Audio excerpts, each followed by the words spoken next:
Alright, so as you can see, fresh off the press, paperwork has surfaced about lilBrazzy, man. And this paperwork's from 5/4/25. Today's 7/28/25, so that's like, what, 2.5 months ago? A month and a half before he came on No Jumper, acting all super gangster and dissing everybody. So, it's all kids involved, so the other kid involved must have heard about lilBrazzy's success and was like, oh, bro, this what happened, and got his paperwork out to somebody. But you can tell they should have scanned it. They should have uploaded it all, because with pieces missing, I mean, obviously you could tell Brazzy's telling, but who knows, man? What else is in this paperwork that we're not seeing? So pretty much this stops here is like the Ross. When we get down here, an investigation of juvenile who was present identified by Roy Police Department. Caleb was known to have gang involvement and was clearly observed one of the group when the shooting took place. Detectives with Riverdale PD Caleb over at the Lantern House. I was advised by Detective Schofield that Caleb blanked that the shooter was an African American teen, that he was with his girlfriend girlfriend probably not yet provided with a name. And surveillance of the African American male was observed with the Asian female at the store. I observed the same two individuals walking out, and they were by a large group of teenagers. So maybe lilBrazzy and his homies wanted to rush up on this fool and start banging, or who knows what the case may be. But then he went to his car, got the strap, and let a couple off. So yeah, this is the one where they're mainly talking about lilBrazzy. So on 5/4/25 is when the shooting happened. This guy was called out to help look for the bullets or whatever. I went to look for Caleb at the address listed in his local police file. We made contact with his grandparents that reside in West Haven. They advised Caleb and his mother, Anne Marie Brooke, reside at the Lantern House. The Lantern House is a homeless shelter in Ogden.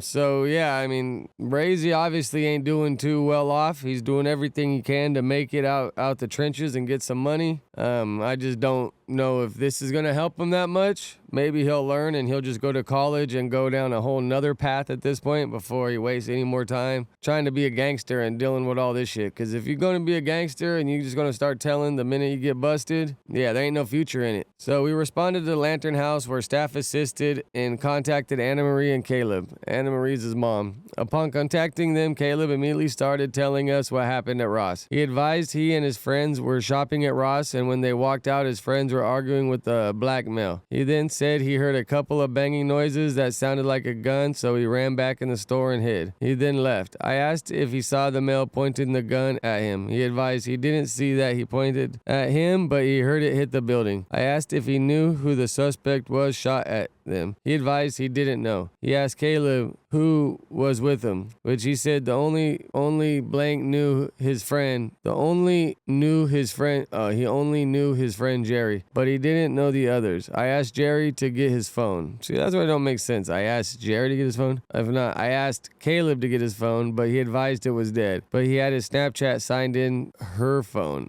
Anna Marie retrieved her phone, and Caleb tried multiple times to call via Snapchat, but he didn't answer. See, that's all typed up kind of weird there, so I don't know, man. I don't know. Seems a little wishy-washy, especially with all the pages. I asked Anna Marie if I could go through her phone, which she allowed. I went through Caleb's Snapchat and did not find anything of evidentiary value. I did look at the display name of Jerry and found the username to be it's blanked out. Detective Schofield advised he would follow up with Anne-Marie to obtain a statement. After speaking with Caleb, officers were able to identify the suspect vehicle and obtain a plate. See, now up here, up above, it said Caleb, lilBrazzy didn't know shit. And then in the next paragraph, they're saying, after speaking with Caleb, officers were able to identify the suspect vehicle, obtain the plate. So I don't, like, where's the missing information right here? Like, how did he get it? Right above, he said he didn't really know who it was. And now down here, he's saying he knew who it was. They were able to link the vehicle to Kaylana. Blanks that resides at, if it was found, Kaylana is the driver of the suspect vehicle as the shots were fired from. Officers located the vehicle at Kaylana address. While sitting on the vehicle, officers observed 3 individuals exit the residence and get into a different vehicle. Officers were able to confirm the occupants of the vehicle were the suspects in the case. A felony stop was conducted and the suspects were taken into custody. The occupants were Kaylina, Julius James, and Sophia. yeah. The registered owner of the vehicle was Kaylana's mother, Crystal Ramos. So I'm assuming that's Kaylana Ramos. The suspects were taken to the Riverdale Police Department for interview. I responded to blank where a search warrant was being requested. See, then they leave out a bunch of paperwork and it's all at an angle. Like, bro, you guys should have uploaded each page, give us the whole thing, because this is just, I mean, I don't know. I'm just making a video out of it just to make a video. So Julius and Kaylana was transported to Riverdale PD. They pretty much searched the house. They found the gun. And then the conclusion, pretty much ultimately officers were able to locate and identify the two suspects in the case, 17-year-old Kaylana and Julius James. I think they're both 17. Officers were able to recover the suspected firearms. In this case, Julius was booked into Weber Valley Detention Center, brandishing and possession of a dangerous weapon by a minor. Kaylana was released to her mother with pending charges. This case will remain open and be forwarded to the investigation for further follow-up. Possession of a dangerous weapon by a minor. So yeah, I guess they both had to be 17. So this last page on here is, I guess, another friend. Maybe this is Jerry. I mean, I don't really know. But pretty much Jerry admits to being there. Says it was African male. Right here, did African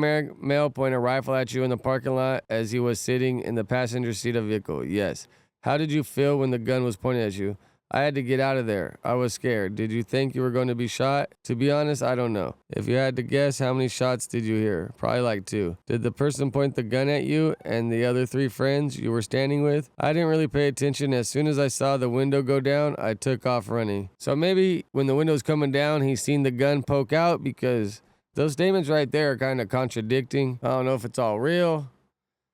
But lilBrazzy said in his interview he got caught with a gun at school, so maybe this is why he had a gun at school, because he was having shootouts at Ross. Yeah, but that's pretty much it, man. That's going over this paperwork, trying to break it down. But whoever's posting this, man, you need to post, like, you need to scan it and post it so we could see it all, because this right here ain't really working, dude.